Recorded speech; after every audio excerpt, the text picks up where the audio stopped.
Vamos a abrir nuestras Biblias, por favor, en el Evangelio de Mateo, capítulo 3, y regresamos a nuestro precioso recorrido por este Evangelio. Lo comenzamos en el mes de noviembre y hemos llegado ya hoy al capítulo 3 de Mateo. Y mientras busca Mateo 3, quiero hacerle una pregunta. ¿Cómo se llega a ser una persona grande? ¿Cómo podría usted calificar a una persona de grandeza? ¿Cómo podría usted medir a una persona que podríamos decir grande, exitosa, una persona importante? ¿Cómo podría usted definir a una persona grande hoy en nuestros días? Quizá usted pensará y dirá, bueno, una persona grande es aquella que la supo hacer y tiene dinero y tiene casa, y para muchos de ustedes una persona grande es aquella que trae el último celular a la moda, el mejor carro, una bonita casa, buenas inversiones en el banco y que tiene con qué gastar lo que quiera y se le antoja. Quizá para ustedes es una persona grande, una persona con riqueza, una persona con abundancia, una persona con ingreso, una persona rica. Quizá para ustedes eso es una persona grande. Pero si aplicamos ese criterio al Señor Jesucristo, el Señor Jesucristo no sería nada grande. Es que esto que les acabo de decir es la grandeza del mundo. Pero Jesucristo no tuvo esa grandeza. El Señor Jesucristo no tenía riqueza, el Señor Jesucristo tenía su túnica, nada más, no tenía dónde recostar la cabeza y no era un hombre de grandeza a la luz de este mundo. Realmente, si calificamos a Cristo a la luz del mundo, Cristo sería simplemente un pobre, humillado, despreciado, desechado. Pero cuando aplicamos ese mismo criterio a Juan el Bautista, eso es todavía peor. El Señor Jesucristo por lo menos tenía una túnica especial, Juan el Bautista andaba con pelo de camello. El Señor Jesucristo por lo menos comía en banquetes, cuando lo invitaban, Juan el Bautista comía langostas y miel silvestre. Si quieres hablar de grandeza y miras a Juan el Bautista, en Juan el Bautista tienes cero grandeza a la luz de este mundo. Juan el Bautista era un hombre que, si lo calificáramos bajo los criterios de la grandeza mundana, Juan el Bautista era el último de la lista. Y es de lo que va a hablar este capítulo 3. Mire por favor, capítulo 3, versículo 1.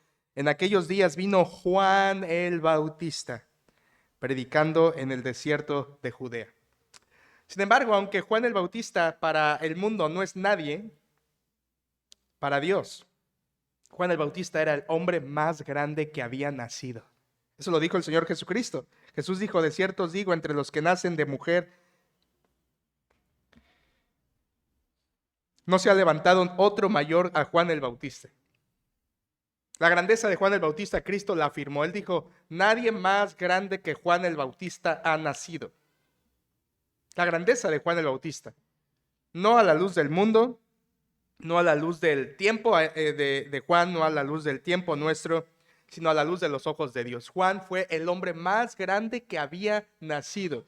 No tenía riqueza, no tenía fondos económicos, era de la categoría económica más baja, no tenía un hogar, no tenía una herencia, pero Jesús dijo que Juan el Bautista era el hombre más grande que se había levantado. 400 años habían pasado desde que Malaquías cerró la profecía.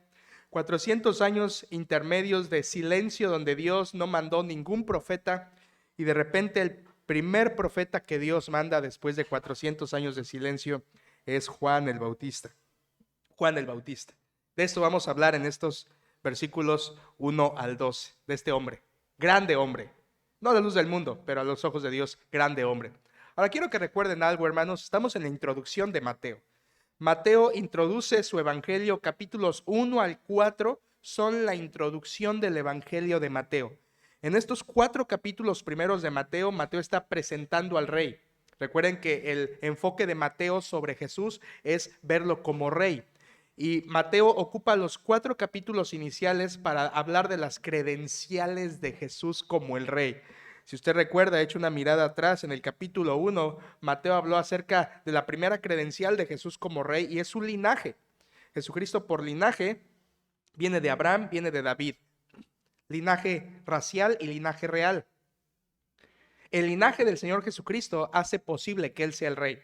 Después, cuando avanzamos al versículo 18 del capítulo 1, Jesucristo, Juan demuestra que Él es el Mesías debido al mensaje que dio el ángel acerca del nacimiento virginal y el que sería el Emanuel.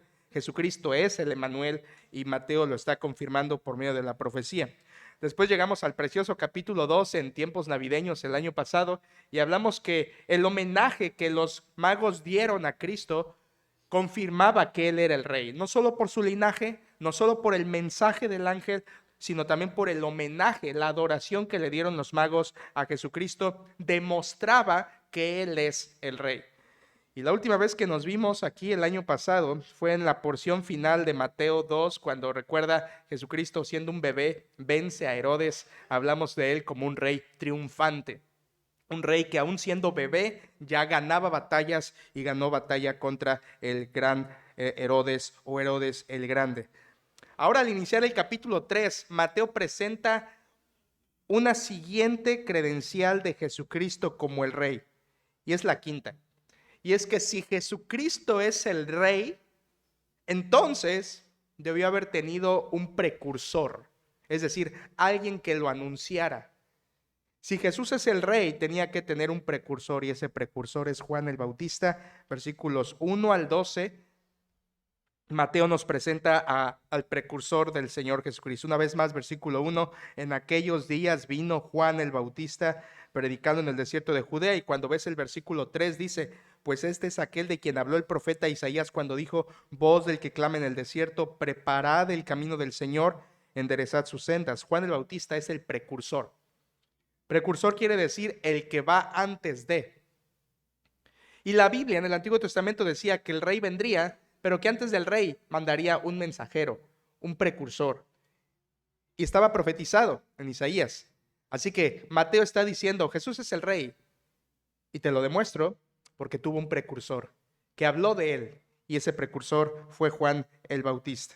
Este es el argumento de Mateo en estos versículos. Jesús es el rey. Y lo demostró porque tuvo su precursor. Ahora, tú conoces bien a Juan el Bautista, ¿verdad? Juan el Bautista no es extraño para nosotros. Juan el Bautista es uno de los personajes más conocidos del Nuevo Testamento y hay bastante información, tanto en el Antiguo como en el Nuevo Testamento, acerca de Juan el Bautista. No nos es desconocido. Por ejemplo, Jesús dijo de Juan, no se ha levantado otro mayor que Juan el Bautista. Jesús dijo de Juan, ¿qué salisteis a ver? ¿A un profeta? Sí, os digo, y más que profeta. Jesús dijo de Juan que él era antorcha que ardía y alumbraba. Jesús dijo de Juan, él es el Elías que habría de venir. Incluso otras personas, además de Jesús, calificaban a Juan el Bautista. Por ejemplo, el rey Herodes hablaba de Juan el Bautista y decía que él era varón justo y santo y lo oía de buena gana. No solo Jesús, sino hasta los gobernantes hablaban bien de Juan. El pueblo lo tenía a él por profeta, dice la Escritura. La Biblia dice en Lucas que la mano del Señor estaba sobre Juan el Bautista. Incluso la Biblia dice que Juan era un hombre enviado por Dios. Literalmente dice eso el Evangelio de Lucas. También a Juan se le presenta como era común presentar a los profetas en el Antiguo Testamento. Se dice también de Juan esto: vino palabra de Jehová a Juan el Bautista en el desierto de Judea. Una frase que es clara en los profetas del Antiguo Testamento. Se dijo también de Juan el Bautista.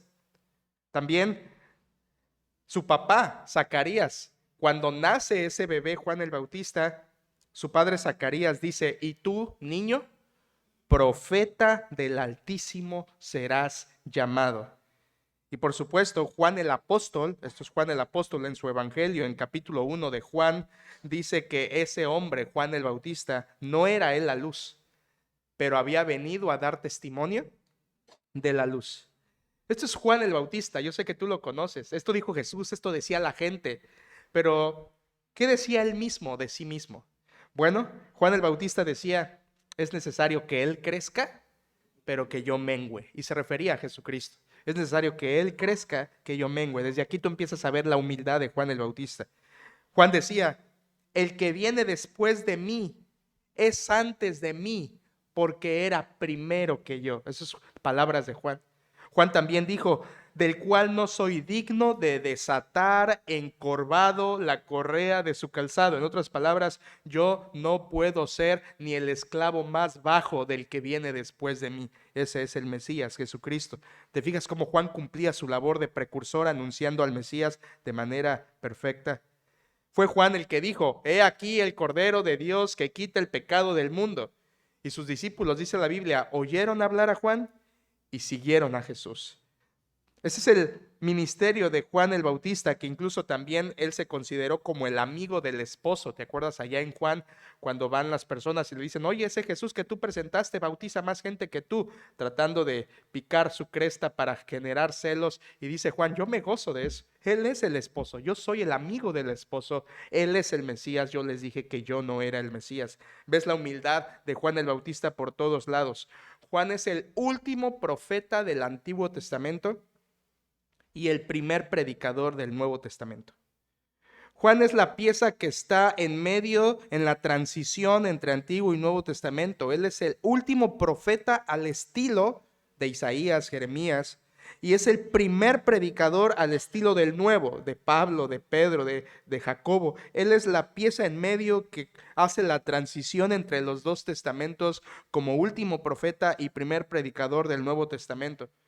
¿Tú conoces que él fue también encerrado por denunciar el pecado de Herodes? La Biblia dice que él le decía a Herodes: no te es lícito tener la mujer de tu hermano Felipe, y por acusar a Herodes de su pecado fue a la cárcel. Sabes que fue encerrado por denunciar así el pecado de Herodes, y que estando en la cárcel, como vimos en Lucas 7, dudó del Señor Jesucristo y su obra, y envió a sus mensajeros: ir a preguntar, ¿eres tú el que había de venir o esperaremos a otro? Y eso parece confuso. Primero lo presentas y luego dudas. No, él estaba confundido porque él no había entendido la obra plena del Señor Jesucristo, y él tenía razón en dudar. Simplemente él no tenía todo el entendimiento todavía de la obra de Cristo, y por eso en su momento dudó de esa obra, pero él confiaba en él. ¿Y sabes cómo murió Juan el Bautista? Juan el Bautista murió decapitado a causa de un baile. Nunca en la Biblia verás un baile mundano que haya causado algo bueno. El baile de la hija de Herodías hizo que Juan terminara muerto, decapitado, y así terminó su vida. Este es Juan el Bautista. Este es Juan el Bautista. Es un personaje importante por su humildad. ¿Recuerdas cuando van y le dicen: ¿eres tú el Mesías? Dice: no, yo no soy el Mesías. ¿Eres tú Elías? No, yo no soy Elías. ¿Eres tú el profeta? No, no soy el profeta. Entonces le preguntas: ¿quién eres?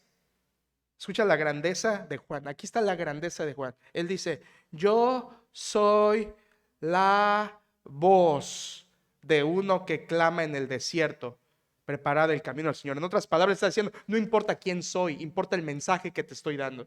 Yo soy solamente alguien que está clamando en el desierto, pero lo que importa no es quién soy, lo que importa es la voz que te estoy diciendo, el mensaje que te estoy transmitiendo.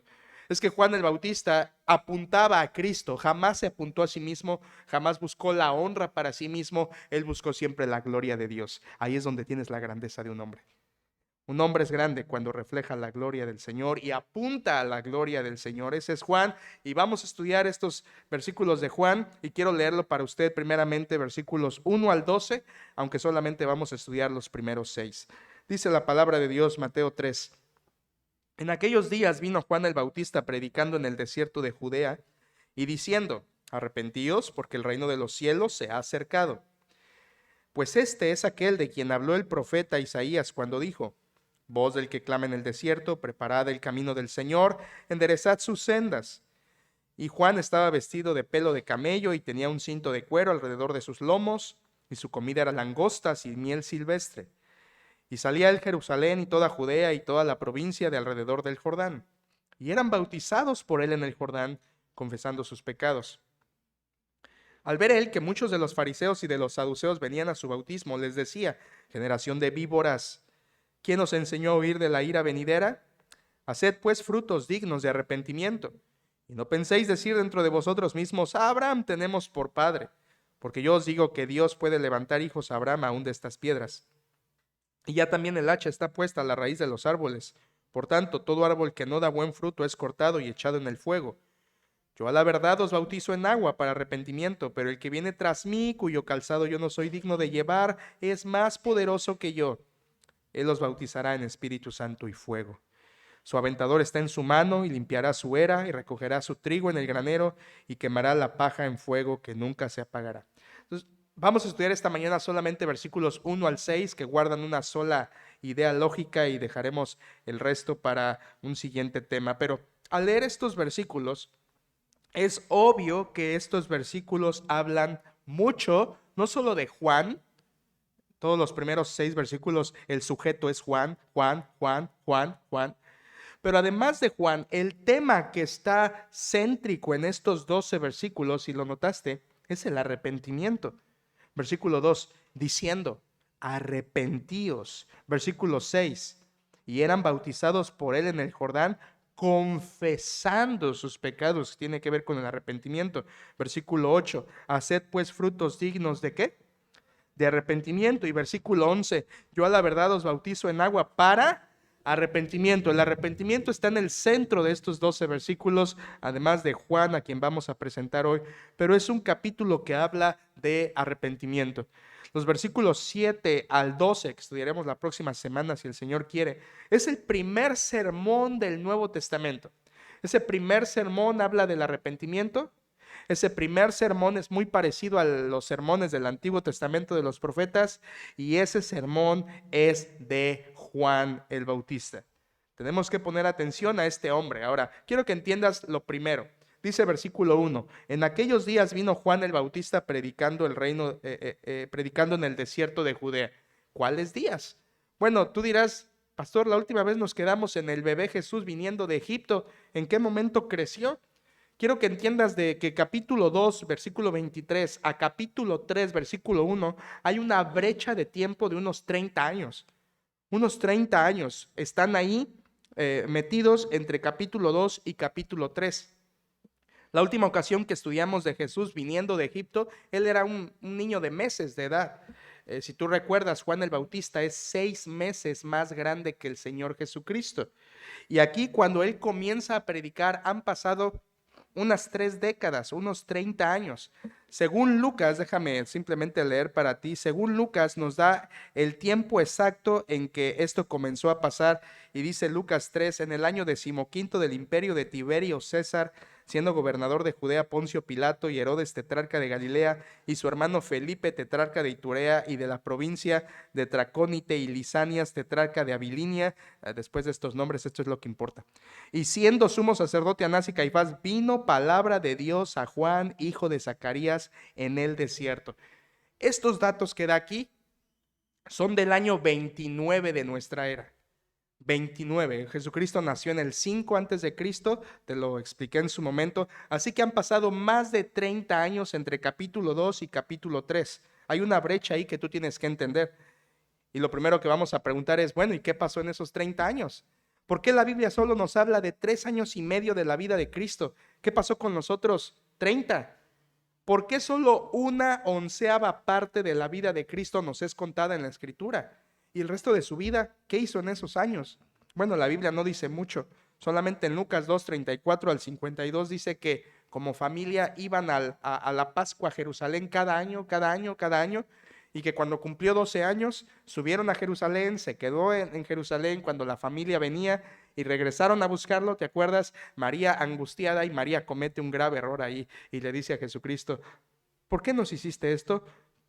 Tu padre, ahí estuvo el error, tu padre y yo te hemos buscado con angustia. Y Jesucristo le corrige, ¿verdad? ¿No sabías que en los negocios de mi padre es necesario estar? Su padre no era José, su padre era Dios, y él tenía que estar en los negocios de Dios. La Biblia no nos dice mucho más que es el único episodio de la juventud de Cristo. Tenía 12 años. Es lo único que nos dice la Biblia sobre Cristo en esos 30 años. Pero yo te voy a decir qué más pasó. Y no es porque la Biblia diga algo más, eso es todo lo que dice. Pero te voy a decir lo que pasó porque es obvio. Jesucristo, durante esos 30 años que la Biblia no nos dice nada, estaba haciendo al menos 4 cosas. Número 1, estaba creciendo en una familia. Él vivía en un ambiente familiar, creció con una madre, creció con un esposo, creció con hermanos. La Biblia describe al menos 7 hermanos del Señor Jesucristo, o medios hermanos. Cristo creció en un ambiente así. ¿Qué hizo en 30 años? Crecer con ellos, estar con su familia, vivir con su familia. Además de eso, también en segundo lugar, Cristo estaba en esos 30 años cumpliendo su deber como hijo. Él honraba a sus padres, él cuidaba a sus hermanos, él fungía como hermano mayor porque era el primogénito. Así que él estaba en un hogar como familia, cumpliendo sus deberes como hijo mayor. En tercer lugar, algo que es muy, muy probable es que José, el esposo de María, haya muerto muy temprano. Cuando tú vas a Juan capítulo 2 y ves las bodas de Caná, que es el primer milagro del Señor Jesucristo, en esa boda, en esa fiesta, dice la Biblia que estaba María, Jesús y sus discípulos, pero ya no menciona a José. Lo más probable es que José ya había muerto. Por lo tanto, si José, el esposo de María, murió temprano, eso significa que el hijo mayor tuvo que tomar la obligación de sostener a la familia. ¿Y sabes quién era el hijo mayor? Jesucristo. De modo que, ¿qué hizo Jesús en esos 30 años? No solamente creció en una familia, no solamente fungió como hijo mayor ahí y hermano, sino que también mantuvo a la familia parte de esos años. Él tuvo que trabajar con obligación a causa de la muerte de José y tuvo que sostener el hogar de María y sus hermanitos. Un trabajo arduo para él. Y en último lugar, en esos 30 años Jesucristo tuvo que trabajar. Porque si tienes que mantener, tienes que trabajar. Así que Jesucristo se convirtió, estoy seguro, en el mejor artesano de Nazaret. Recuerda, la Biblia dice carpintero, la palabra es tectón, significa más que carpintero, un artesano, alguien que trabajaba con las manos, con diferentes materiales y hacía diferentes cosas, dentro de las cuales era madera, pero no solo madera, barro, roca y varios materiales, un artesano, un tectón. Así que Jesucristo era el mejor artesano de Nazaret, estoy seguro de ello. Y de eso trabajó y de eso mantuvo a la familia y con eso aprendió a vivir y con eso aprendió a ganarse la vida y con eso aprendió a tratar a la gente y con eso aprendió a tratar con el cliente. Y Jesucristo fue alguien que supo tratar con la gente allí en su negocio en Nazaret, ganando experiencia también como hombre que trabajaba. Ahora tú preguntas, pasó, eso suena muy terrenal. Pues es lo que hizo Jesucristo, hermanos, y es obvio que lo hizo, porque era lo que hacía un hombre de su situación y en su condición. ¿Qué te quiero decir con todo esto? Esto es lo que quiero que quede en tu mente. Lo que Jesús hizo en 30 años, que la Biblia no menciona nada más que la ida a Jerusalén, lo que hizo Jesús fue cumplir con las tareas menos importantes para poder llegar a ser el Salvador que haría la obra más importante. Jesucristo dijo, el que es fiel en lo poco, también en lo más. Él lo cumplió primero. Él fue fiel en lo poco, manteniendo a su hogar, manteniendo a la familia, siendo un gran hermano, siendo un buen hermano mayor, trabajando para el hogar, siendo un buen trabajador, que lo que le preparó eso pequeño para llegar a ser el Salvador, que sería la misión más importante a la que había venido. Así que eso es lo que estaba haciendo Cristo en esos 30 años. Ahora, cuando inicia el capítulo 3 de Mateo, ya esos 30 años sucedieron y lo que empieza es, en aquellos días vino Juan el Bautista predicando en el desierto de Judea. Quiero hablarte de 5 aspectos del precursor. Juan es el precursor y de esos de él hablan estos 6 versículos. Quiero hablarte de 5 aspectos del precursor. ¿Estás listo, hermano? ¿Estás listo, hermano? 5 aspectos del precursor. Para ayudarte los hice con P para que los recuerdes y los consideres mejor. Veremos 5 aspectos del precursor Juan el Bautista. Número 1, veremos la presentación del precursor, veremos la predicación del precursor, veremos la profecía del precursor, veremos la personalidad del precursor y veremos finalmente la popularidad del precursor.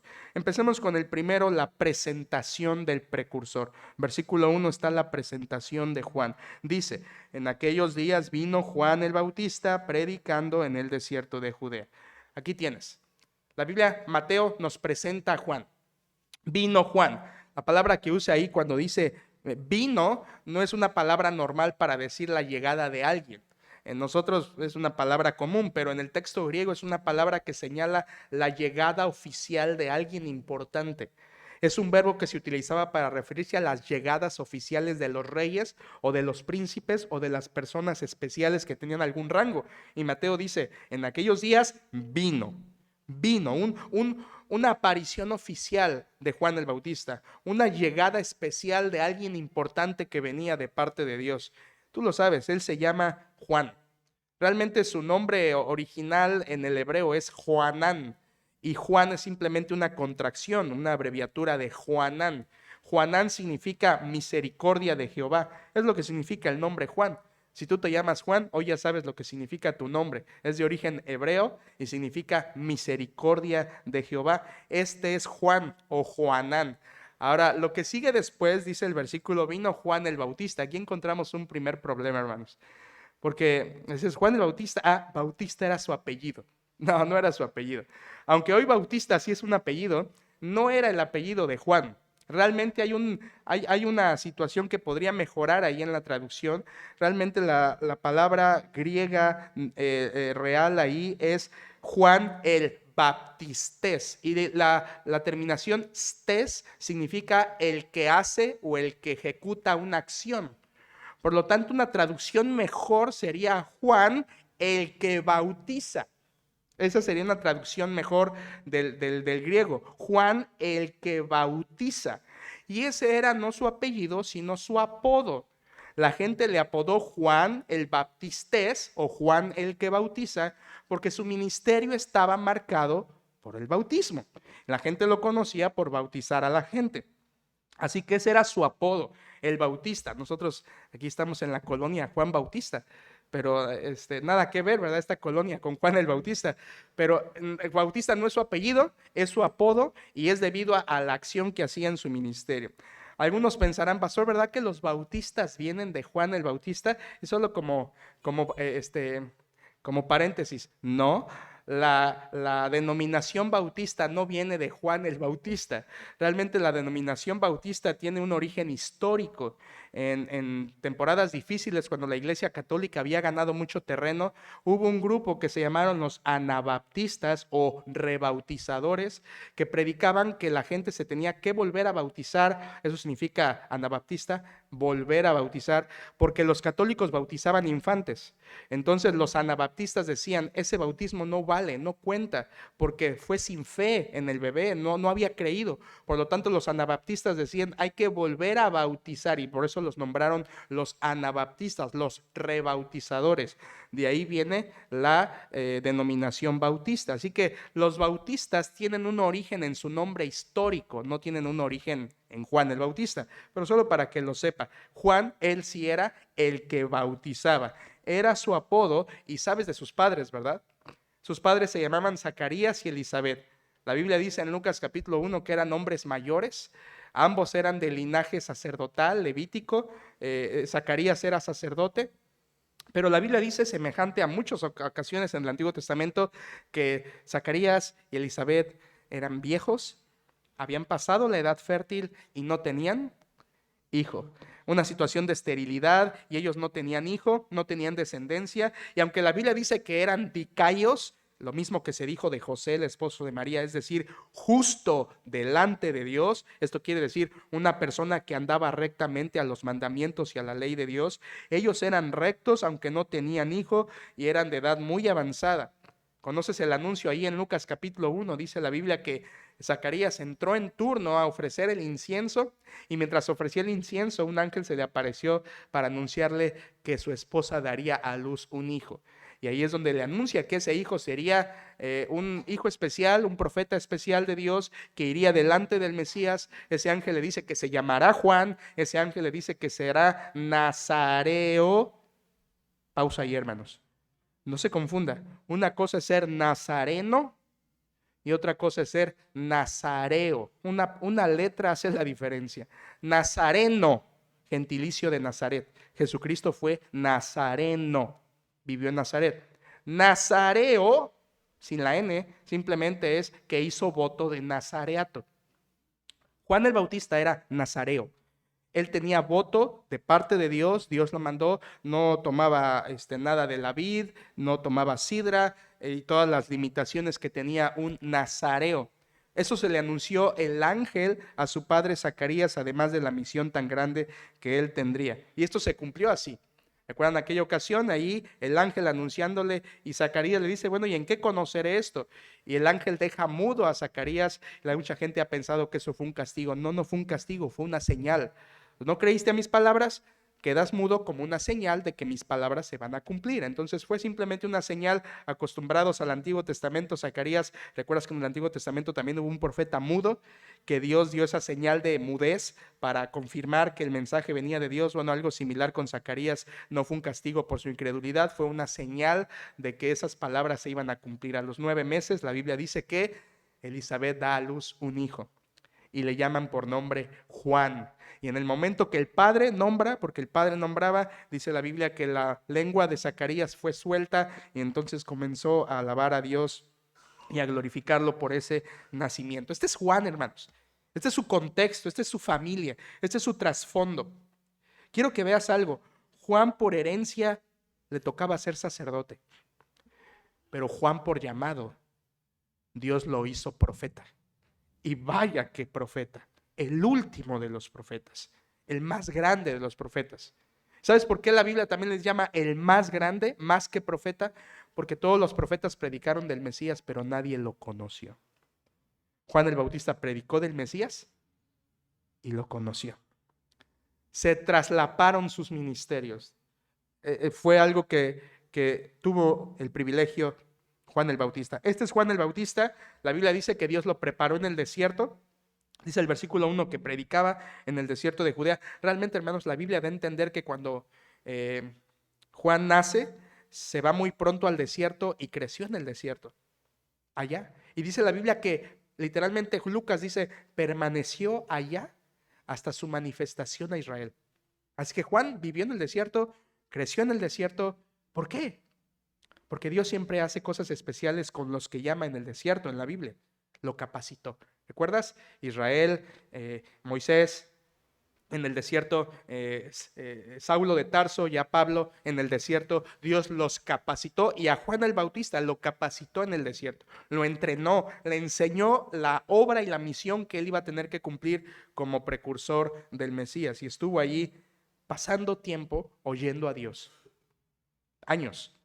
Esto es una gran lección, escucha, nadie puede pararse delante del pueblo de Dios si no estuvo un buen rato primero escuchando la voz de Dios. Nadie. Juan cuando se para delante de las multitudes es porque había pasado años escuchando la voz de Dios y tenía la instrucción suficiente para pararse delante del pueblo de Dios y hablarle a ese pueblo con autoridad divina. ¿Dónde comenzó todo? Mira por favor, versículo 1, predicando en el desierto de Judea. Desierto de Judea. Quiero que pongas tu mente en ese lugar un momento. El desierto de Judea es en la parte sur. Tú recuerdas cómo está Israel, la franja de Israel. El desierto de Judea está en la parte sur. Juan el Bautista desarrolló su ministerio allí. En una zona, como lo dice ahí, desértica. Ahora, solo para que te lo imagines bien, el desierto de Judea no es un desierto arenoso, es un desierto rocoso. Árido, pero rocoso. Estéril, rocoso, alejado de las ciudades. Realmente las ciudades más cercanas eran Jericó y Jerusalén. Si tú querías ir de Jerusalén a donde bautizaba Juan, tenías que caminar unas 5 horas. Unas 3 si venías de Jericó. Estaba fuera de la ciudad Juan. Él predicaba en el desierto de Judea, al sur de Israel. Él estaba, bueno, la Biblia da 2 lugares donde él bautizaba. Una era Betábara, que es al norte del Mar Muerto, y la otra es Enón, junto a Salim, un poquito más al centro. En esa franja, entre esos 2 lugares, es que Juan predicaba siempre en la ribera del Jordán, tanto de uno como del otro lado. Al fin es siempre la zona sur de Israel. Él estaba ahí predicando, una zona desértica, una zona, escucha, incómoda. Incómoda, o sea, nadie quería ir al desierto. Si tú ibas al desierto a escuchar a Juan era porque realmente te interesaba. O sea, caminar de Jerusalén a donde estaba Juan 5 horas, eso realmente lo hacía, o sea, nadie se iba a tomar la molestia de ir a escuchar a Juan al desierto si no era un verdadero buscador de Dios sincero. Ahora, y tú pensarás, ¿y por qué Juan predicaba en el desierto? ¿Por qué no fue a predicar a Jerusalén, a la puerta del templo de Salomón, que ya era el de Herodes? ¿Por qué Juan escoge predicar en el desierto? Bueno, Juan no escogió, Dios lo llevó allí a predicar, pero sabes, tiene un simbolismo muy importante. ¿Recuerdas a alguien en el Antiguo Testamento llamando también hacia el desierto? ¿Recuerdas a Moisés yendo con Faraón diciéndole, Dios ha dicho, deja ir a mi pueblo para que me sirva en el desierto? Lo que Juan está haciendo, predicando en el desierto, es llamando a un nuevo éxodo. ¿Recuerdas? En el Antiguo Testamento Israel tenía que salir de Egipto, mundo mundano, país mundano, tierra idólatra, sal de Egipto, ven al desierto y adórame a mí.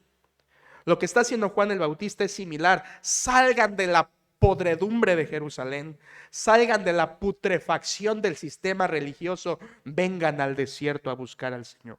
Juan está convocando a un nuevo éxodo donde él mismo estaba mostrando que la necesidad de Dios estaba allí, en esas personas perdidas de las ciudades y tenían que salir. Ahora, también los llamaba al desierto porque en las ciudades iban a estar bastante distraídos con los líderes engañosos, religiosos.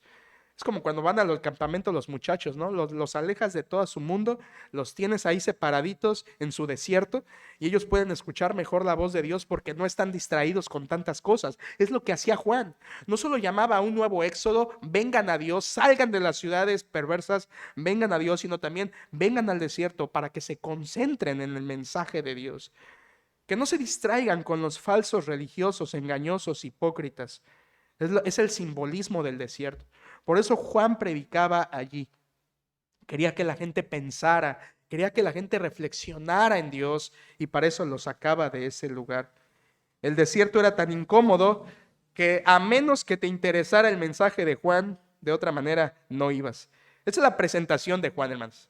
Su nombre, su familia, un poquito acerca de su apodo y el lugar donde él comenzó a predicar. Ahora, si tú lo piensas, esta presentación de Juan no es nada grande a los ojos de este mundo, nada llamativo. Un hombre predicando en el desierto, un hombre llamando a la gente, un hombre de familia desconocida, porque realmente lo era, predicando en el desierto. No parece una presentación muy grata, ¿verdad?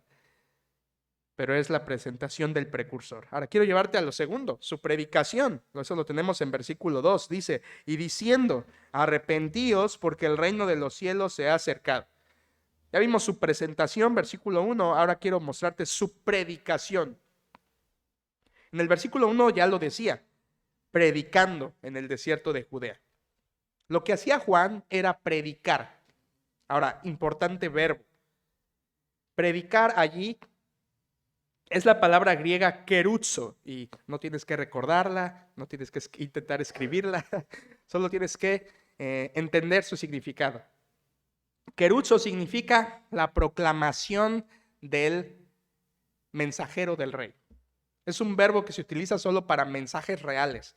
Es como decir el heraldo del rey, aquel que proclama públicamente el mensaje que viene del rey, el mensajero real, el mensajero oficial, keruzo, y ese verbo se utiliza en todo el Nuevo Testamento para hablar de Juan, para hablar de los apóstoles, incluso para hablar de nosotros como creyentes que debemos predicar el mensaje del rey, es el verbo que utiliza ahí. Entonces Juan predicaba, llevaba el mensaje del rey a la gente. Pero quiero centrarme en lo que sigue. ¿Qué decía en su mensaje? Versículo 2, arrepentíos. Lo que Juan predicaba era arrepentíos. Ahora, no era lo único que decía, pero era lo más importante o el resumen de su mensaje. Él decía a la gente, arrepiéntanse, arrepiéntanse, arrepiéntanse. Aquí tienes el núcleo, el punto principal de la predicación del Nuevo Testamento. Arrepiéntate. Yo te he predicado antes acerca de esta palabra, te he predicado series acerca del verdadero arrepentimiento. Solo déjame cooperar un poquito más para que lo recuerdes. La palabra griega es metanoeo, que es un verbo. Metanoia es el sustantivo, metanoeo es el verbo y es lo que está ahí. Metanoeo, arrepentíos, arrepentíos. Este verbo significa cambio de opinión.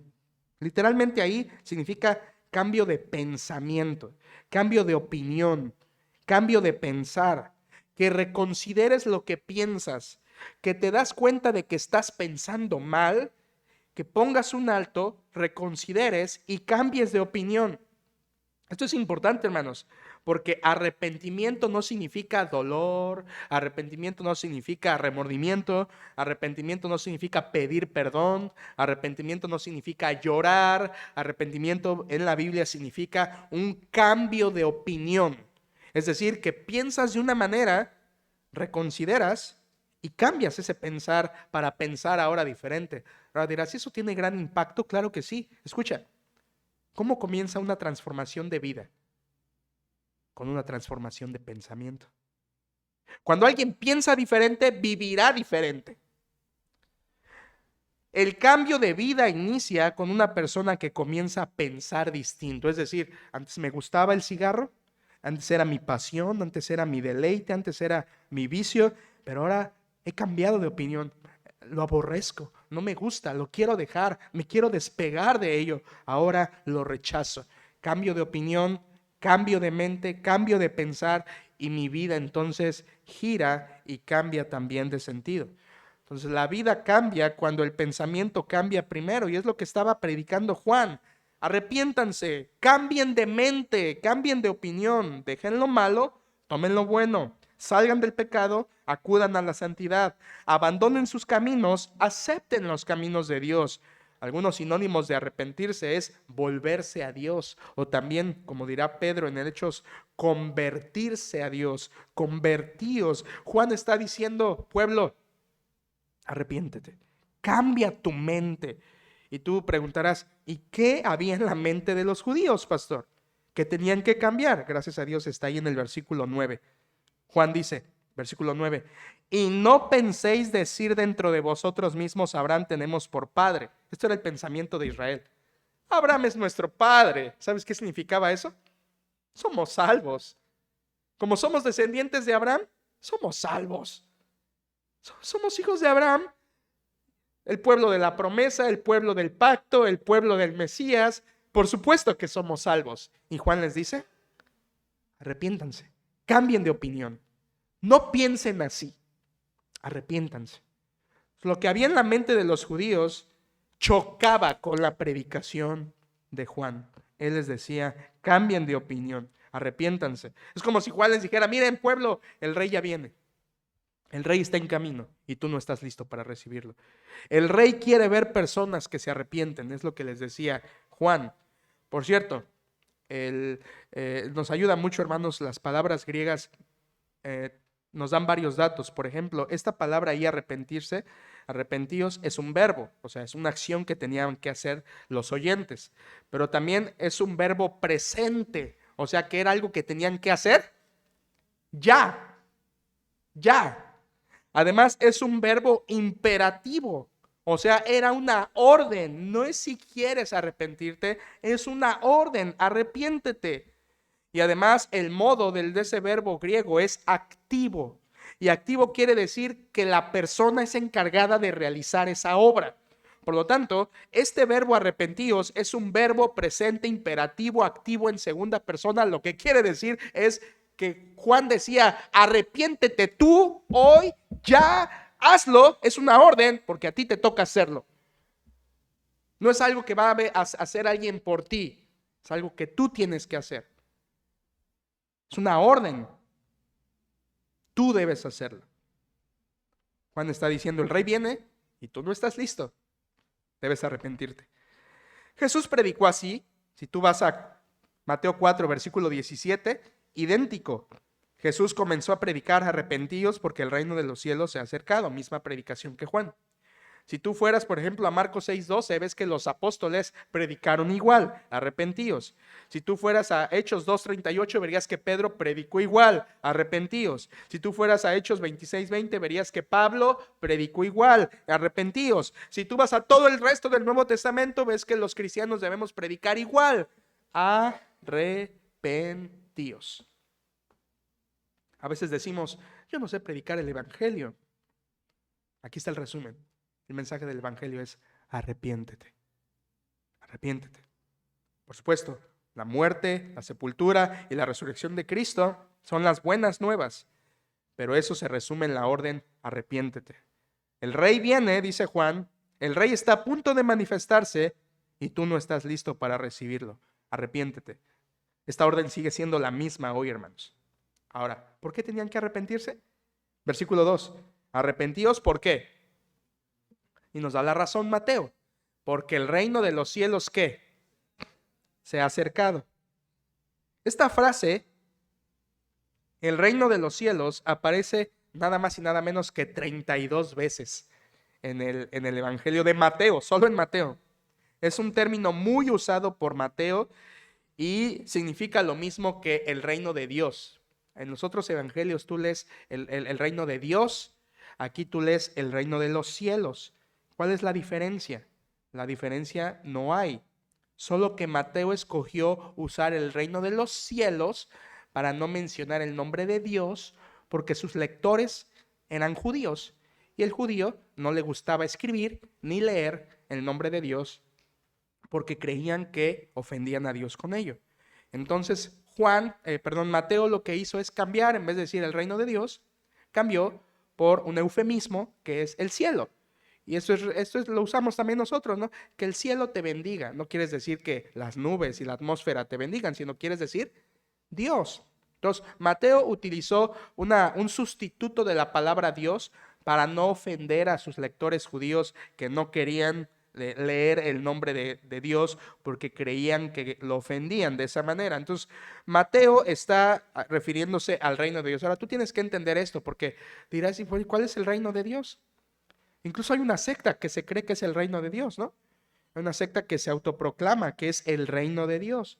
Tú tienes que entender qué es el reino de Dios. Algunos cristianos, el reino de Dios sí, es el cielo cuando estemos en la morada eterna con Él. No, eso no es el reino de Dios.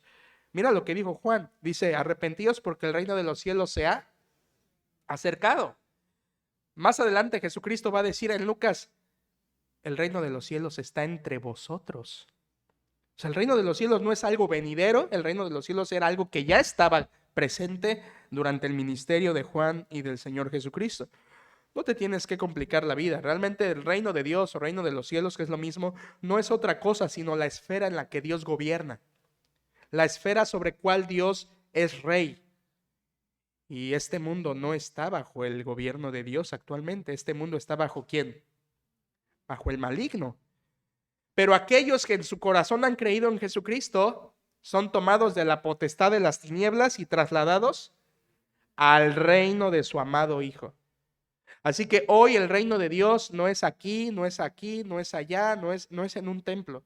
El reino de Dios hoy es en el corazón de las personas que han creído en Jesucristo como Salvador, que se han arrepentido y que han confiado en el Señor Jesús. Ellos son el reino de Dios. Ahora, solamente para redondear un poquito esto, quiero hablarte que cuando tú estudias la Biblia, el reino de los cielos aparece en 6 modos o en 6 fases. Solamente para que tengas un poco de contexto. El reino de los cielos o el reino de Dios aparece en la Biblia como en 6 fases. La primera fase es el reino de Dios profetizado. Los profetas del Antiguo Testamento hablaron del reino de Dios. Por ejemplo, Daniel, que dijo que el Dios del cielo levantaría un reino que no será jamás destruido. Ahí estaba un reino profetizado, un reino que los profetas proclamaban que vendría. No estaba, pero lo profetizaban. La segunda fase es el reino rechazado. ¿Rechazado? Sí. Cuando Cristo vino, Juan dijo, el reino de los cielos se ha acercado. ¿Y por qué se había acercado? Porque el rey estaba ahí. Ahora, hermanos, ¿el rey fue aceptado? No. A lo suyo vino y los suyos no le recibieron. Así que el rey vino y lo rechazaron. Miren, desde el precursor. El precursor vino y no le hicieron, lo mataron. Luego el rey vino y lo crucificaron. Entonces el reino que Juan estaba anunciando no se pudo llevar a cabo porque el pueblo de Israel rechazó al rey, rechazó al Mesías, rechazó, por lo tanto, el reino de Dios para los judíos se pospuso hasta la segunda venida de Cristo. ¿Por qué? Porque en su primera venida lo rechazaron. Es el reino rechazado. El rey vino, no lo quisieron, lo colgaron finalmente en la cruz. El reino profetizado, el reino rechazado, hay un tercero que es a partir de que Jesucristo muere y resucita, ahora tenemos el reino presente, en donde entran la iglesia y los creyentes. El reino presente de Cristo no es terrenal, el reino de Cristo presente es en el corazón. Ese es el reino presente. Hoy Cristo reina en el corazón de los creyentes. ¿Te acuerdas? Mi reino no es de este mundo, dijo el Señor Jesucristo. Cuando tú crees en Él, Dios te toma del reino de las tinieblas y te pone en el reino de su amado Hijo. Ese es el reino presente. En cuarto lugar o cuarta fase del reino es el reino futuro milenial. Cuando Cristo venga, instituya su reino 1000 años aquí en la tierra, como dice Apocalipsis 20, Él será rey sobre toda la tierra por 1000 años. Ese es el reino milenial, es la cuarta fase. Y la quinta fase es el reino eterno, según Apocalipsis 21, cuando Dios cree cielo nuevo y tierra nueva donde mora la justicia, ahí será el reino eterno de Dios. Solamente para que tuvieras como un hilo de cómo la Biblia habla del reino, el reino profetizado, el reino rechazado, el reino presente de nuestros días, el reino milenial futuro y el reino eterno, que será el reino después de que acabe el milenio por los siglos en la gloria. Entonces, ¿a cuál de estos está anunciando Juan? Juan dice, arrepentíos porque el reino de los cielos se ha acercado. ¿Cuál reino? El reino que el Mesías venía a instituir en esta tierra con los judíos, pero lo rechazaron. No lo quisieron. Juan está diciendo, el rey está cerca y no eres apto para su reino. Arrepiéntete.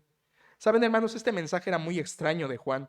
Esta predicación de él era muy extraña porque la gente judía creía que no tenía nada de qué arrepentirse.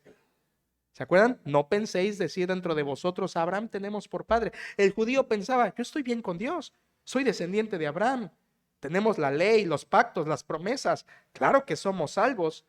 Ahí, a raíz de eso es que Juan les dice, arrepiéntanse, cambien ese pensamiento, porque era tan extraño para ellos decirles arrepiéntete, porque era un pueblo que creían que ya tenían ganada la salvación simplemente por ser judíos. Por eso Juan les dice, porque os digo que Dios puede levantar hijos a Abraham aún de estas piedras. O sea, tu linaje no te salva. Por eso era muy, muy raro arrepentirme. Si soy judío, arrepentirme. Si soy hijo de Abraham. Hoy es igual. Hoy Dios quiere que te arrepientas y si te arrepientes eres parte de su reino. Esta fue su predicación de Juan, hermanos. Ya hablamos de su presentación, versículo 1. Hablamos de su predicación, versículo 2. Quiero que vayamos al versículo 3. Su profecía, la profecía del precursor. Mira versículo 3, muy rápido.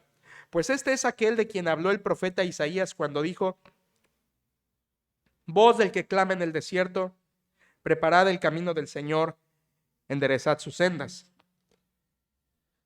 Mateo, para identificar mejor al precursor del Mesías, menciona una profecía que él cumplió.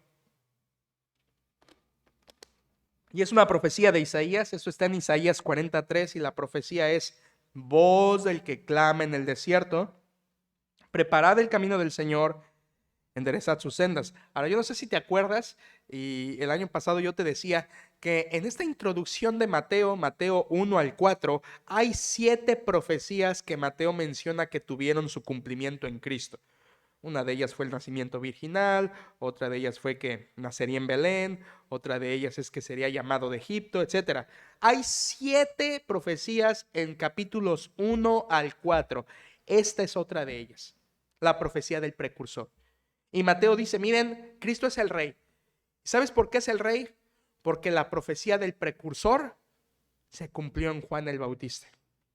Si Cristo es el rey, tuvo un precursor que cumplía la profecía de Isaías 40 y realmente lo fue. Isaías escribe 700 años antes.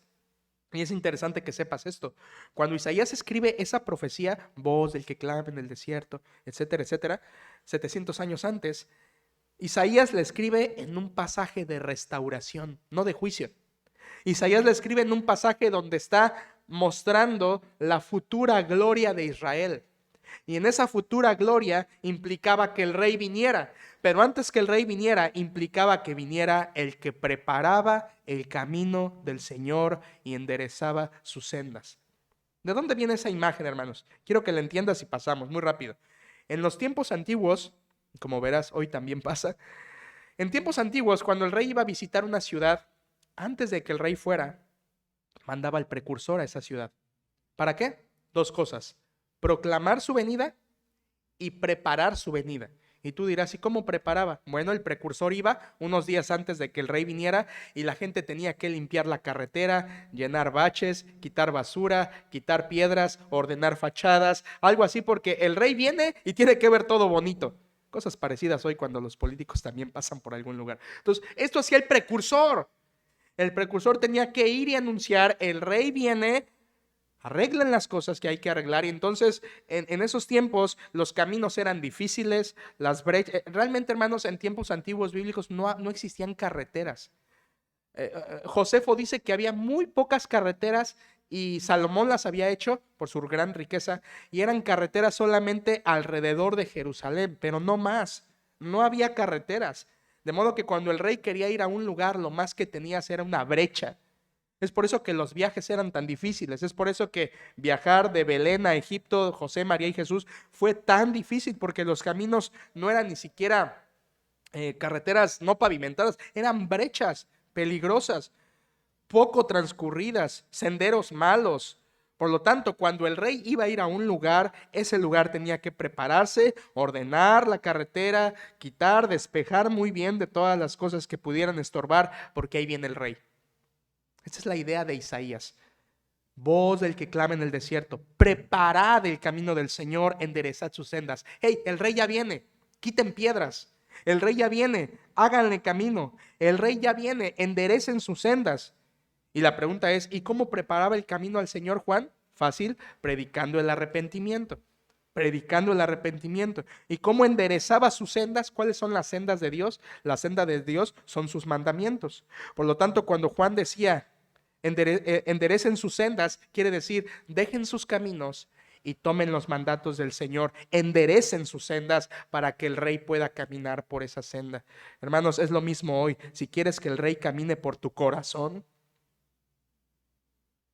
prepara el camino para él con arrepentimiento y endereza sus sendas guardando sus mandamientos. Es lo que estaba haciendo Juan.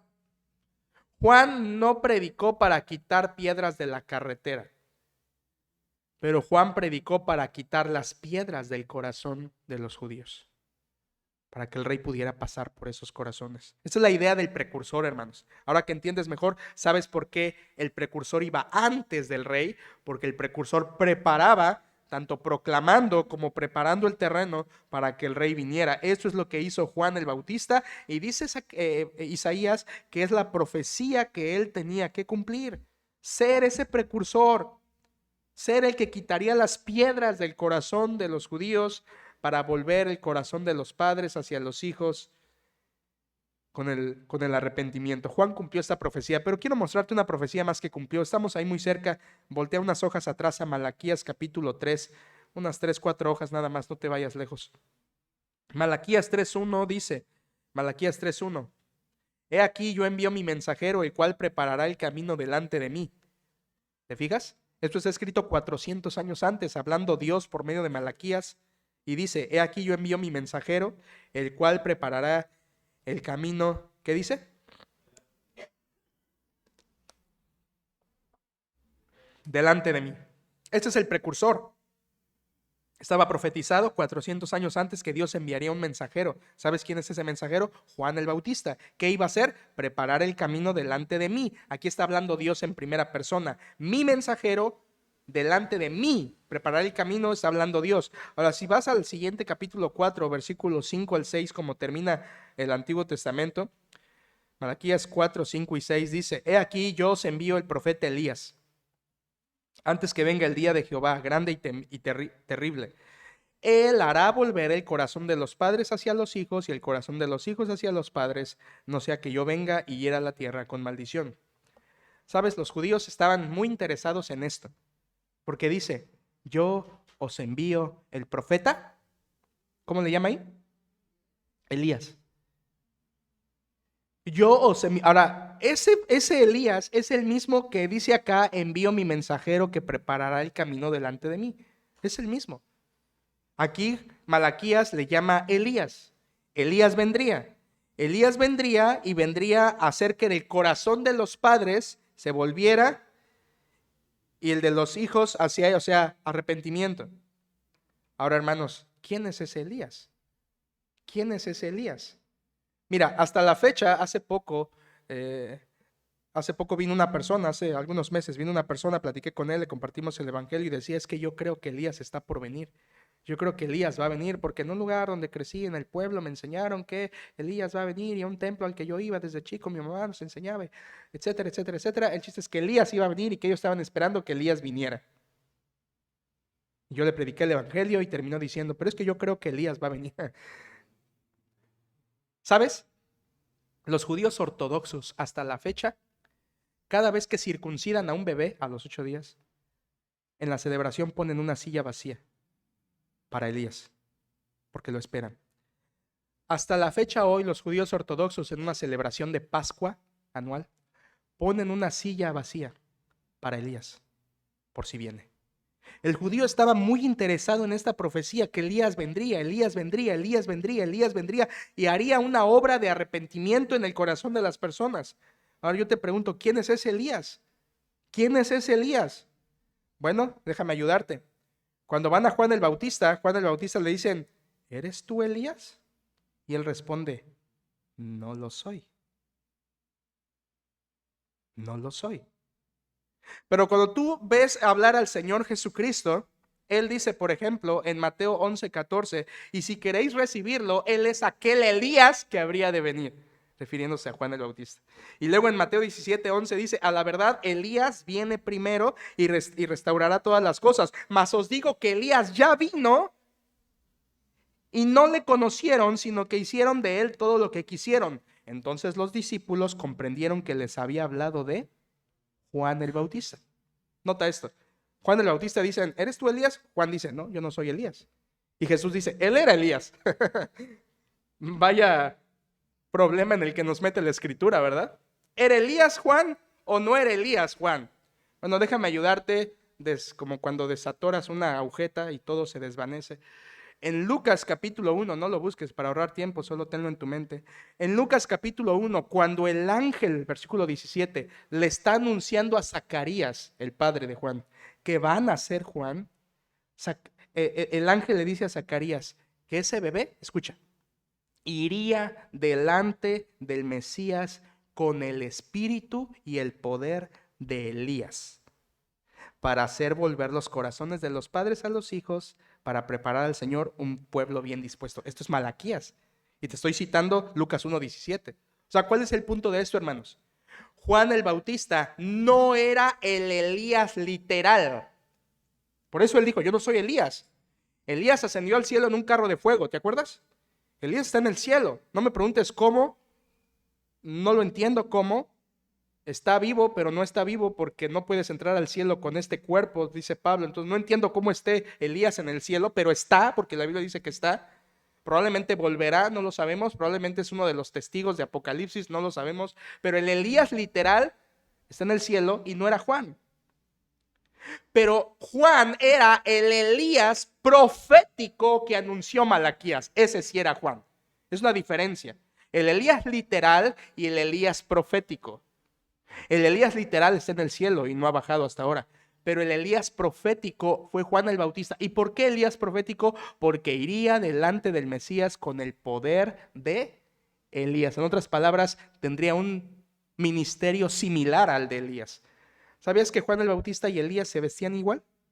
¿Sabías que ambos también predicaban en los desiertos, las montañas y las cuevas? ¿Sabías que los dos no les gustaba estar en las ciudades? Porque en ese tiempo de Elías, el perverso rey Acab y Jezabel y todo eso era una perversión en las ciudades. Y entonces Elías salía, lo mismo que Juan el Bautista. Entonces sus ministerios eran muy similares. Por eso se le llama Elías, porque en su ministerio llamó a lo mismo que Elías llamó en su tiempo. Arrepiéntanse. Entonces no que era Elías, literal, pero era el Elías profético que había anunciado Malaquías. Espero te haya ayudado y no te haya revuelto más.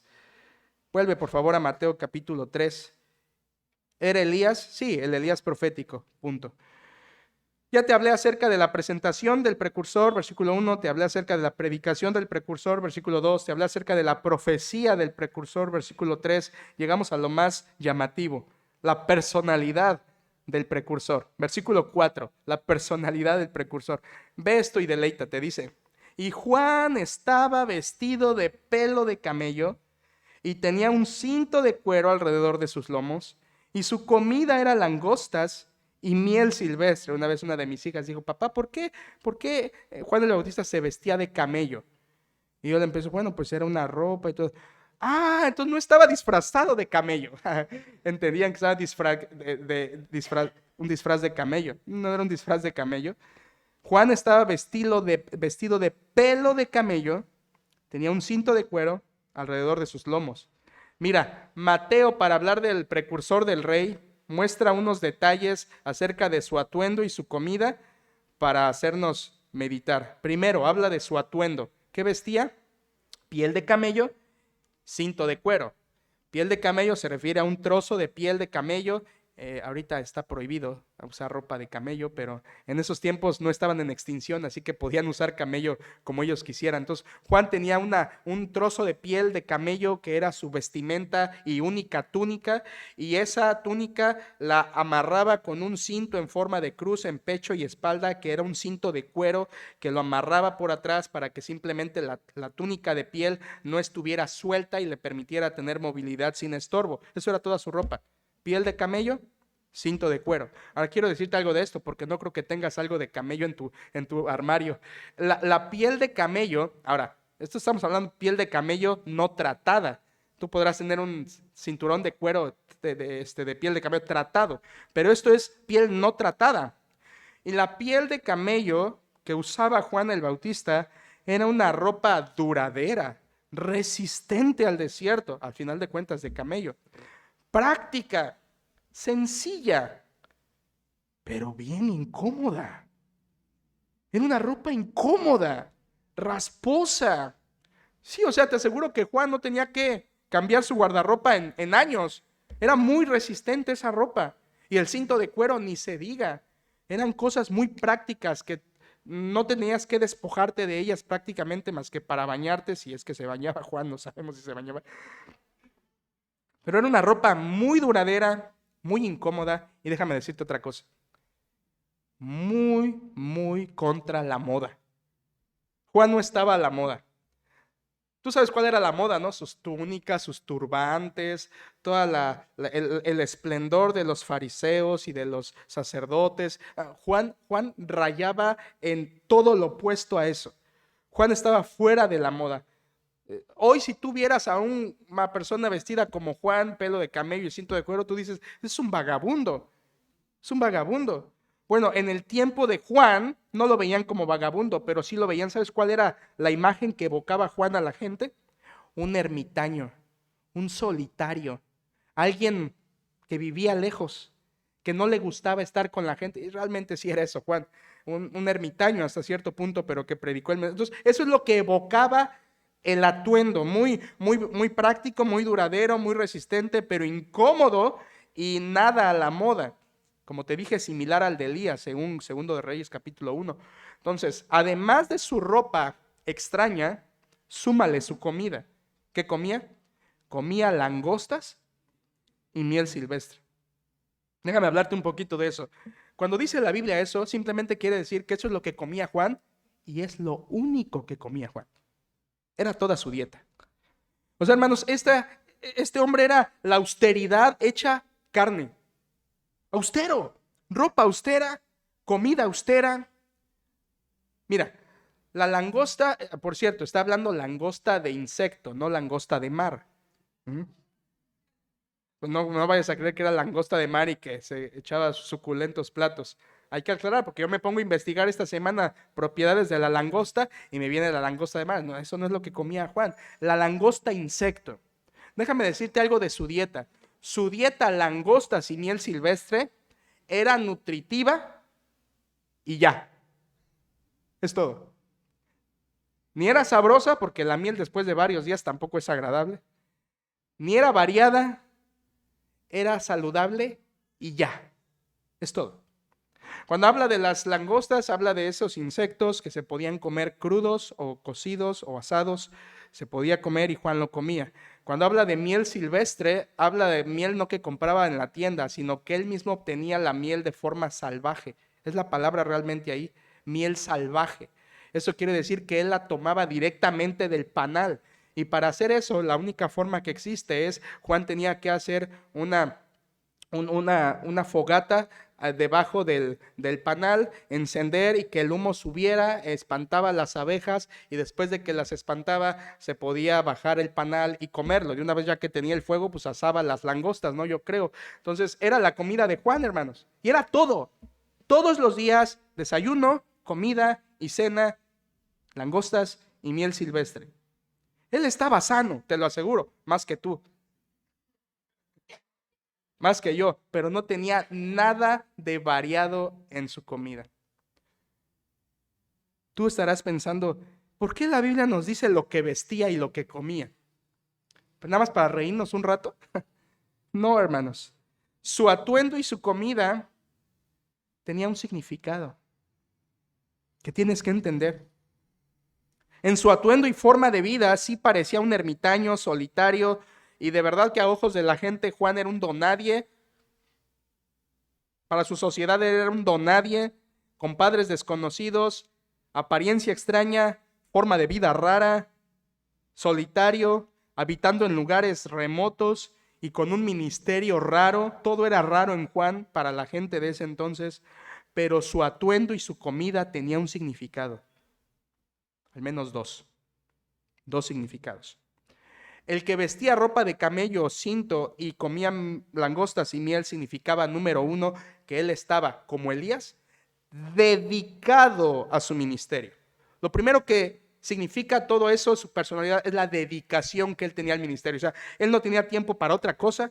Él no tenía tiempo para pasear, él no tenía tiempo para comprar ropa, él no tenía tiempo para cocinar otra cosa. Su ministerio era tal y su instrucción en el desierto era tan demandante, tan itinerante, que él no tenía tiempo de otra cosa. Su dedicación estaba en su ministerio al que Dios lo había llamado. Y su ropa, su personalidad, su comida nos manifiesta esa dedicación. Pero además de la dedicación, y creo que esto me gusta más, es que su personalidad evocaba una fuerte reprensión. Reprensión. Un regaño fuerte. ¿Cómo se vestían los grandes de ese tiempo? ¿Te acuerdas? Extendían sus filacterias, extendían sus flecos, los fariseos, sus turbantes, se ponían todo. Yo no sé cómo planchaban sus túnicas, pero seguro la planchaban. Los fariseos, escribas, sacerdotes andaban impecables, ¿verdad? Con sus mantos especiales, con cintos de oro bordado en las orlas y todo hermoso.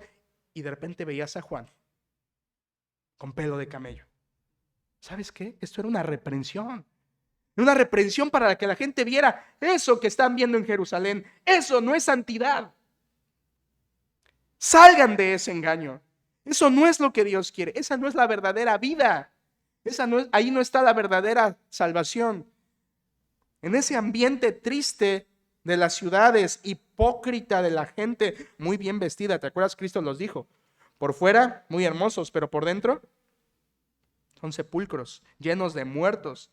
Así que Juan, con su atuendo, reprendía a la forma religiosa de su tiempo y al pueblo que les había creído, a esos mentirosos hipócritas. Les decía, ahí no está lo importante. Ahora, tú dirás, pastor, entonces hay que vestirnos como Juan hoy. Dígame, y buscamos la piel. Ten en cuenta eso, que a veces la gente dice, el pastor trae saco, que se vista como Jesús. No es un verdadero pastor si no se viste. Ten en cuenta esto. ¿Cuándo Juan llamó a sus discípulos, porque tenía discípulos, cuándo los llamó a vestirse como él? Nunca. ¿A qué los llamó? Al arrepentimiento y a seguir al Mesías. Entonces su ropa tenía que ver con su dedicación y con su reprensión al ministerio que hacía con las personas. No que se vistieran igual que él, pero buscaba que se arrepintieran. Entonces su ropa, su forma, tú lo veías y era para los judíos como que un recordatorio bien dramático de que lo que ellos necesitaban era un cambio de corazón. Lo que ellos necesitaban no estaba en túnicas, no estaba en una vestimenta externa, sino que lo que Juan predicaba era un arrepentimiento del corazón. Ahí tienes a un hombre, Juan, no rico, no grande a los ojos del mundo, pero grande a los ojos de Dios. Déjame terminar con esto último y dejarte de hacer sufrir ya. Número 5, tenemos la popularidad del rey. Popularidad del rey. Ve el versículo 5 y 6 y termina leyendo conmigo, por favor. Versículos 5 y 6 dice: y salía a él Jerusalén y toda Judea y toda la provincia de alrededor del Jordán, y eran bautizados por él en el Jordán, confesando sus pecados. Aquí tienes la popularidad del precursor. Dice que 2 veces está en el versículo 5 la palabra toda. Dice que salían a él Jerusalén y toda Judea y todas las zonas alrededor del Jordán. Esto habla de popularidad. De hecho, Juan capítulo 1 nos dice que 2 de sus discípulos eran Andrés y Juan el apóstol. Ellos, antes de ser discípulos de Jesús, fueron discípulos de Juan. Ahora yo te pregunto, ¿de dónde eran Andrés y Juan el apóstol? ¿De dónde eran? Eran del norte. ¿Dónde tenía el ministerio Juan? En el sur. Esto quiere decir que el ministerio de Juan fue tan popular que norte y sur se conoció lo que Juan predicaba. Gente del norte incluso se bautizó, como es el caso de estos 2 discípulos suyos, que luego fueron discípulos de Jesús. Su popularidad fue muy grande, muy extendida. Él, como les dije, bautizaba en Betábara, según Juan 1:28, bautizaba en Enón, Juan 3:23, siempre a la ribera del Jordán, de ambas riberas, tanto del lado de Palestina como del otro lado. Él había ganado tanta popularidad allí, de modo que las ciudades, dice ahí, Jerusalén venía al bautismo de Juan. Ya te dije que Jerusalén estaba a unas 5 horas caminando, Jerusalén a unas 3, pero el ambiente ahí era difícil, el desierto, pero aún así la gente iba. Ahora, ¿recuerdas el ministerio de Cristo? Muy similar, multitudes, multitudes, multitudes. ¿Todos creyeron? No. La misma regla que con Cristo. Escúchalo, guárdatelo. Muchos oyentes, pocos creyentes. Así fue con Juan, así fue con Jesús. Muchos oyentes, pocos creyentes. Es más, la Biblia dice que solo algunos creyeron en el bautismo de Juan verdaderamente, aunque muchos se habían bautizado, solo pocos creyeron en él. Y Jesús dice en Mateo 21:32 que los que habían creído en él mayormente eran publicanos y rameras. El ministerio de Juan fue popular. Es que ten en cuenta algo, Juan era como una metralleta espiritual. Él lanzaba a todos, le hablaba a Herodes, le hablaba a sacerdotes, le hablaba a fariseos, le hablaba a escribas, le hablaba al pueblo, le hablaba a prostitutas, le hablaba a publicanos. Incluso Lucas 4 dice que le hablaba a soldados. Entonces, Juan el Bautista era una metralleta espiritual que a todos les predicaba el mensaje del arrepentimiento. Su mensaje fue tan popular en ese tiempo. ¿Y qué hacía Juan? Aparte de predicar, ¿qué hacía? Ahí lo dice el versículo 6. Eran bautizados por él. ¿Qué hacía Juan, hermanos? Bautizaba. Ojalá que en estos pocos minutos recuerdes esto. Bautizar aquí es una palabra, hermanos, que no se tradujo. Bautizar es una transliteración del griego baptizo, o sea, le cambiaron unas letras, pero no lo tradujeron. Casiodoro de Reina y Cipriano de Valera, los traductores a la Biblia en castellano, no tradujeron esa palabra, la dejaron así. Nosotros la tenemos que traducir. Y la palabra bautizar significa sumergir o hundir en agua. Solamente no se tradujo. Y se usa como una palabra en español cuando realmente es una palabra de origen griego. Bautizar significa sumergir, hundir. Y Juan bautizaba en resultado a su predicación. O sea, predicaba y los que querían arrepentirse los bautizaba.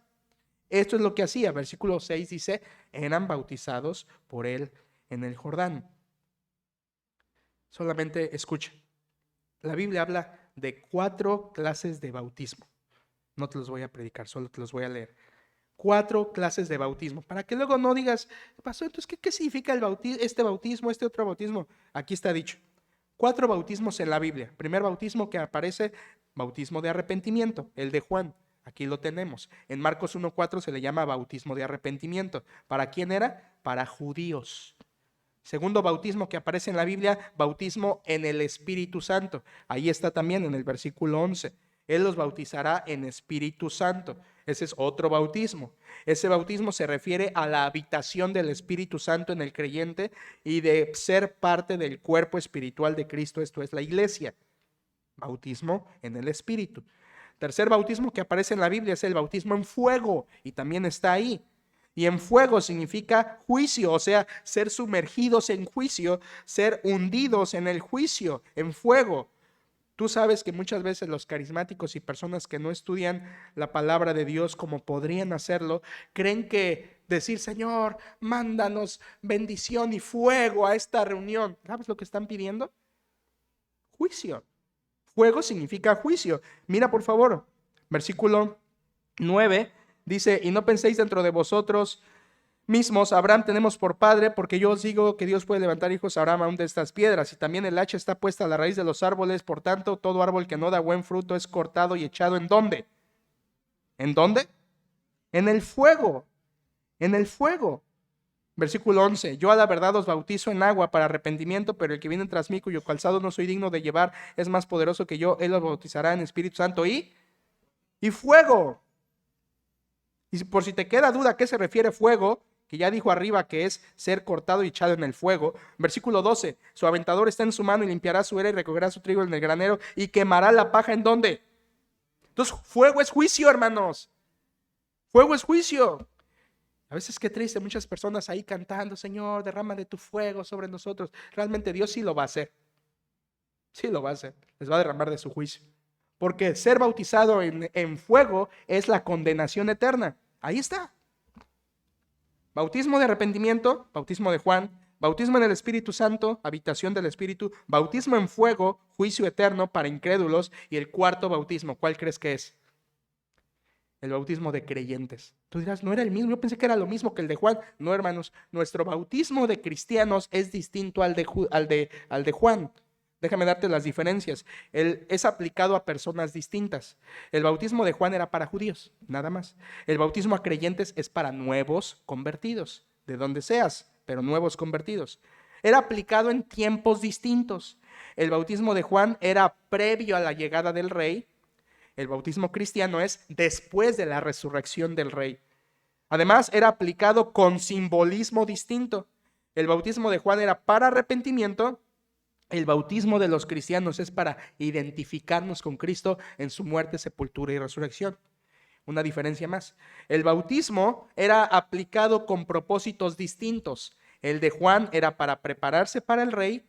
El de los cristianos hoy es para añadirse a la iglesia. Entonces, el bautismo de Juan no se relaciona con el bautismo de los cristianos, es distinto. Son bautismos distintos. Son 4 bautismos distintos, ya te los leí y ojalá que te ayude para cuando leas esas partes y entiendas que no son lo mismo, son cosas distintas. Ahora termino diciéndote, dice, él bautizaba, versículo 6, confesando sus pecados. El bautismo de Juan, hermanos, era de lo más raro. Raro. ¿Por qué raro? No había ningún lavado levítico que se pareciera al bautismo. O sea, lo que hacía Juan era raro. Sumergir el cuerpo en agua, eso no está en Levítico, eso no está en Éxodo, eso no era conocido como una ceremonia levítica tradicional. No, lo que Juan hacía era extraño.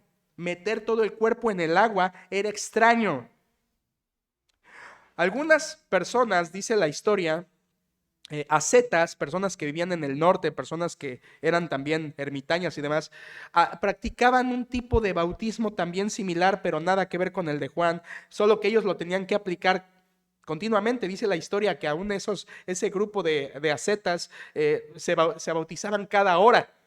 O sea, cada vez que pecaban, iban y se bautizaban. Cada vez que pecaban, iban y se bautizaban. ¿Te imaginas meterte a la bañera tantas veces al día? Eso hacían ellos, pero lo que es diferente a lo que hacía Juan. Hermano, solamente entiende esto. El bautismo de Juan era raro, porque eso no se hacía. El judío no lo hacía, excepto una vez. ¿Cuándo? Cuando los fariseos hacían prosélitos, los bautizaban. ¿Qué es prosélito? Un gentil de cualquier otro país no judío venía con los fariseos y les decía, yo quiero abrazar la fe judía. No soy judío, soy gentil, soy romano, soy griego, lo que sea. Quiero ser de religión judía. Entonces, además de que los circuncidaban y no sé qué tanto más, una de las ceremonias es que los bautizaban.